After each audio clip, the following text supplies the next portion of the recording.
My name is Elena, and this is the hardest story I've ever had to tell. It's been 10 years since I lost the only man who ever truly loved me, but the pain feels as fresh as yesterday. They say time heals all wounds, but some wounds are meant to stay open, constant reminders of what real love feels like. This is my confession, my tribute, my warning. True love exists, but sometimes it costs everything.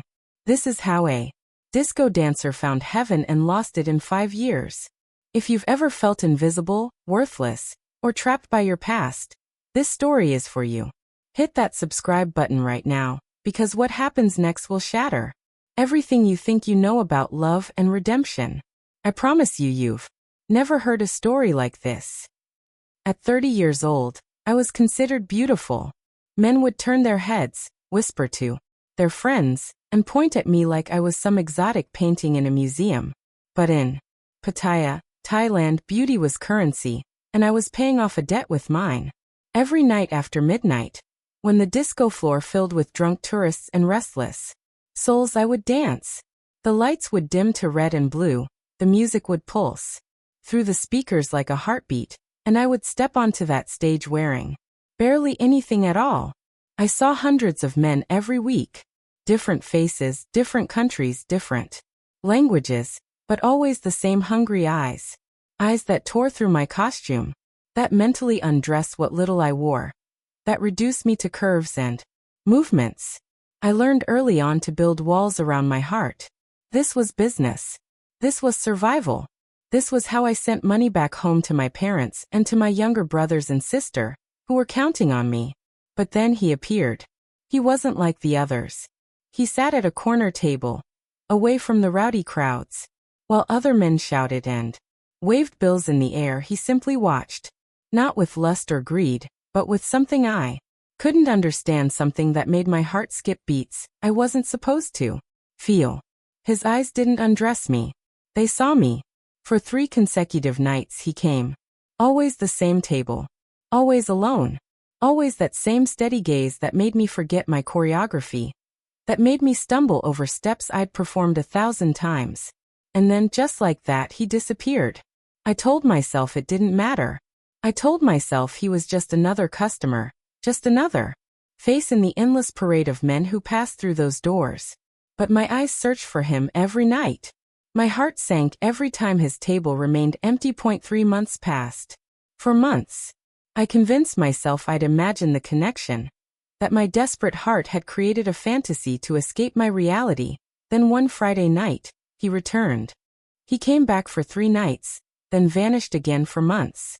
This pattern continued, and each time he appeared, my heart would race with a mixture of joy and confusion.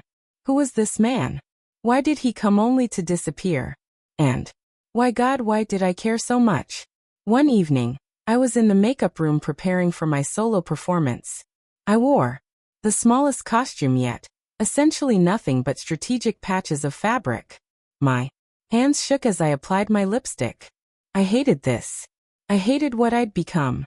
But I swallowed the shame and reminded myself, this is for family. This is temporary. You can survive this. A knock on the door broke my thoughts. My roommate, Sophia, opened it a crack.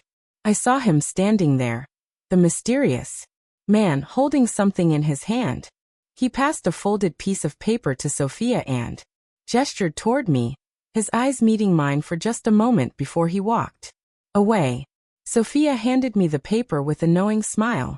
Someone's finally brave enough, she whispered. I stuffed it in my bag immediately, my heart hammering so violently I thought I might faint. The entire performance that night was a blur. I moved on autopilot, my mind consumed by that single piece of paper burning a hole in my bag. When I finally returned to my tiny apartment at 4 a.m., I pulled out the note with trembling fingers. A phone number. Nothing else. Just 10 digits that would change my entire life. That I didn't sleep that night. I stared at those numbers until sunrise, memorizing them, questioning them, and fighting with myself about what to do. I received dozens of phone numbers every week, scribbled on napkins, shouted at me from the crowd, slipped into my costume by bold hands. I'd never called a single one. never even kept them. But this was different. He was different. Still I waited. I told myself I wouldn't call. I told myself this was just another man. Another fantasy that would lead nowhere good. Still I waited. I told myself I wouldn't call. I told myself this was just another man. Another fantasy that would lead nowhere good. The next afternoon, I found myself dialing his number without even deciding to do it. My fingers moved on their own, possessed by a hope I didn't know I still carried. He answered on the second ring. Hello. His voice was deep, warm, and accented with a richness I couldn't place. Hi, you gave me your number, I whispered, suddenly feeling foolish. There was a pause. Then, Elena, I was hoping you'd call. He knew my name. He'd asked about me, learned about me, thought about me. Enough to know my name. We talked for 2 hours that day. Then 3 hours the next day. Then every day for weeks. His name was Tony. He was 48, a successful businessman from one of the GCC countries. He traveled frequently between Thailand and China, buying merchandise for his fashion brand that sold throughout the Middle East. When we finally met in person, at a quiet cafe far from the neon chaos of Pattaya, I was nervous in a way I'd never been on stage. On stage I played a role. But with him I was just me. He was even more handsome up close. Salt and pepper hair, kind eyes framed by gentle wrinkles, and an elegant presence that commanded respect without demanding it. You're more beautiful without all the makeup and costumes, he said simply, and I believed him because his eyes held no lies. We met every time he came to Thailand after that. Quiet dinners, long walks along the beach, conversations that stretched into dawn. He told me about his business, his travels, and his love of classical music. I told him about Colombia, about my family's struggles, and about my dreams of one day returning home. But we both avoided certain truths. He never mentioned having a family. I never asked why a man like him spent time with a woman like me. It was our 12th month together when everything changed. We were in his hotel room overlooking the ocean. The city lights glittered below us, like scattered diamonds. He held my hand, something he did often with a tenderness that made me want to cry. Elena, he said quietly, I need to tell you something. My heart stopped. Here it comes, I thought. Here's where he tells me this was fun. But it's over. I'm married, he continued, and my world tilted. I have 4 children, ages 4 to 12. I've been married for 15 years. I pulled my hand away, feeling suddenly cold despite the warm night air. Why are you telling me this now? Because I want to marry you too. I laughed, a bitter, broken sound. You want to marry me? You already have a wife. In my culture, a man can have more than one wife, he explained gently.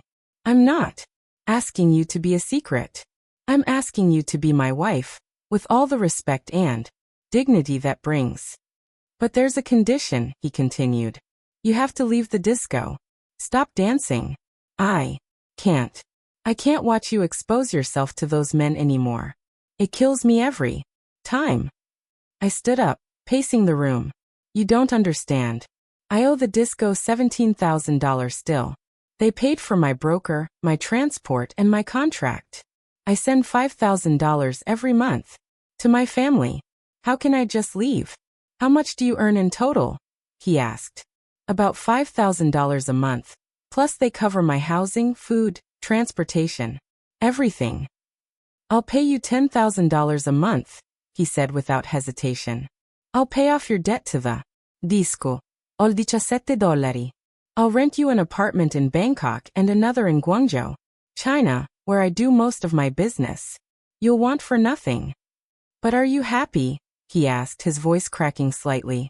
Are you happy dancing every night in your underwear, while drunk men throw money at you? Are you happy selling pieces of your soul to pay off a debt? Tears streamed down my face because he'd asked the one question I'd forbidden myself to answer honestly. No. Iwisparat. I hate it. I hate every second of it. Then let me give you a different life. I took a month to decide. I talked to Sophia, who told me I was crazy not to accept. I Called my mother, who wept with relief that I might leave the club. I prayed to a God I wasn't sure was listening. In the end, it wasn't the money that convinced me. It was the way Tony looked at me. Like I was more than a body, more than a dancer, more than a debt to be paid. He did exactly what he promised. He paid the disco, freed me from my contract, and rented a beautiful apartment in Bangkok with floor-to-ceiling windows that overlooked the city. He furnished it with care, asking me what colors I liked and what made me feel at home. When everything was ready, we had a small, private Islamic ceremony. I became his second wife. I wore a simple white dress and felt more beautiful than I ever had in sequins and feathers. For 5 years, I lived a life I never imagined possible. Tony would arrive every 2 months, and we'd spend one glorious month together, 2 weeks in Bangkok, 2 weeks in Guangzhou. We traveled across Thailand and China, visiting temples in Chiang Mai, walking the Great Wall, eating street food in Shanghai, and watching sunsets over the Li River in Guilin. We rented bicycles and rode through the ancient ruins at sunset. Tony insisted on stopping every few minutes to take photos of me standing among the crumbling temples. Why do you keep taking pictures? I laughed, self-conscious under his lens. Because I want to remember exactly how you look right now. Happy, free, with the golden light in your hair. He lowered the camera and pulled me close. I spent so many years just existing, Elena. But with you I'm actually living. We found a small temple where orange-robed monks were chanting evening prayers. The sound echoed through the stone corridors like ancient music. Tony held my hand as we sat on the steps, watching the sun dip below the ruins. Make a wish, he whispered, his lips close to my ear. I wish for this moment to last forever, I said. He kissed my temple softly. Then I'll wish for 1,000 more moments just like it. That night, we stayed in a floating hotel on the Chao Phraya River. The room had a private balcony overlooking the water. Tony surprised me with a traditional Thai massage booking, and afterward, we sat on the balcony eating mango sticky rice he'd bought from a street vendor. You have rice on your nose, he said, reaching over to wipe it away. But instead of pulling back, he cupped my face in both hands.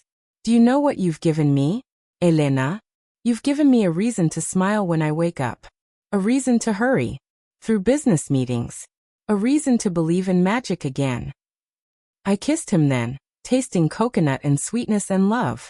We returned to our apartment in Guangzhou that night and cooked together, him teaching me how to make proper fried rice, me teaching him to dance salsa in the tiny kitchen. We burned the rice, laughed until our stomachs hurt, and ordered noodles from a street vendor instead. Later, lying on the couch with my head on his chest, listening to his heartbeat, I felt something I hadn't felt in years: peace. Complete, uncomplicated peace. Back in Thailand, Tony surprised me with a trip to Riley Beach in Krabi. We took a long-tail boat to the limestone cliffs that rose from turquoise water like ancient guardians. Our bungalow was nestled in the jungle, accessible only by boat, cut off from the rest of the world. No phones, Tony declared, turning his off and encouraging me to do the same. Just us. Just this. We spent 3 days exploring hidden lagoons, climbing to secret viewpoints, and lying on white sand beaches where the only footprints were ours. Tony taught me to snorkel, laughing as I panicked the first time I saw a fish up close. On our last evening there, we climbed to a viewpoint as the sun set over the Andaman Sea. The sky turned impossible shades of orange, pink, and purple. Tony pulled me close, and we stood in silence, watching nature's masterpiece unfold. Elena, he said quietly, his voice thick with emotion. If I could freeze time, it would be right now. You, me, this sunset, this feeling. This is what poets write about. This is what makes life worth living. I turned to face him, seeing tears in his eyes that matched my own. I love you, Tony. I love you more than I knew it was possible to love someone. And I love you beyond words, beyond time, beyond everything. We kissed as the sun disappeared into the sea, and in that moment, I believed we were infinite. He taught me about his culture, his religion, and his values. I taught him salsa, dancing in our living room, made him Colombian coffee, and read him Gabriel Garcia Marquez in Spanish. He never once asked about my past. Never judged me. Never through my previous life. In my face during arguments. He treated me with such profound respect that sometimes I'd wake up in the middle of the night and wonder if I deserved it. We tried to have children. Every month I hoped. Every month I was disappointed. But Tony would hold me and say, "It's okay. You're enough. You've always been enough." He saved my number in his phone as Big Boss, so if his first family ever saw it, they'd think it was business. We never discussed them. I never visited his home country. I existed in a separate sphere of his life, and I told myself that was fine. When he was away, he called me every single day, sometimes just for 5 minutes, sometimes for hours. His voice became my anchor, my reminder that I was loved. If you're enjoying this story, do me one favor, go down right now and hit that like button. Because what I'm about to tell you next, what I discovered in that medicine box, it destroyed everything. 87% of you watching haven't subscribed yet. Don't let YouTube hide our next story from you. Subscribe now because you need to see how this ends. It was our 5th year together when I noticed the change. Tony seemed tired, distracted. Sometimes I'd catch him staring into space with an expression I'd never seen before, something like fear. "Are you okay?" I asked one evening in Guangzhou. "Just work stress," he said, but his smile didn't reach his eyes. I found the medicine box 2 weeks later. He'd left it on the bathroom counter, unusual for a man who was always meticulously tidy. Inside were bottles with names I didn't recognize. I Googled each one with shaking hands. Cancer medication. Stage 3 cancer medication. The phone slipped from my fingers and clattered on the tile floor. "How long have you known?" I confronted him that night, tears already streaming down my face. He wouldn't look at me. "Elena." "How long?" "6 months, he whispered. 6 months. I screamed. "You've known for 6 months and didn't tell me?" I didn't want to ruin our time together. I didn't want you to look at me with pity. I just wanted. I wanted a few more months of happiness before. Before what? Before you die. The words tasted like poison. He finally met my eyes, and I saw everything he'd been hiding, the fear, the pain, and the exhaustion of pretending to be strong. "Tomorrow I'm going home," he said quietly. "I'm starting aggressive treatment. It's bad, Elena. It's very bad. But I'm going to fight. I'm going to fight so I can come back to you." I collapsed into his arms, sobbing so hard I couldn't breathe. He held me all night, stroking my hair, whispering promises he couldn't keep. I drove him to the airport the next morning. We held hands the entire way, neither of us speaking because words seemed too small for what we were feeling. At the gate, he cupped my face in his hands. "I love you, Elena. You saved me in ways you'll never understand. You gave me a reason to keep living when my life felt like nothing but obligations and duties. Come back to me," I begged. "Please come back to me." "I'll try. God willing, I'll try." For 2 weeks, he called every day. His voice grew weaker with each call, rougher, more strained. The treatments were brutal, he said. But he was fighting. For me, he was fighting. Then one day his phone went dead. I called over and over, straight to voicemail. I left messages, sent texts, and tried every number I had for him. Silence.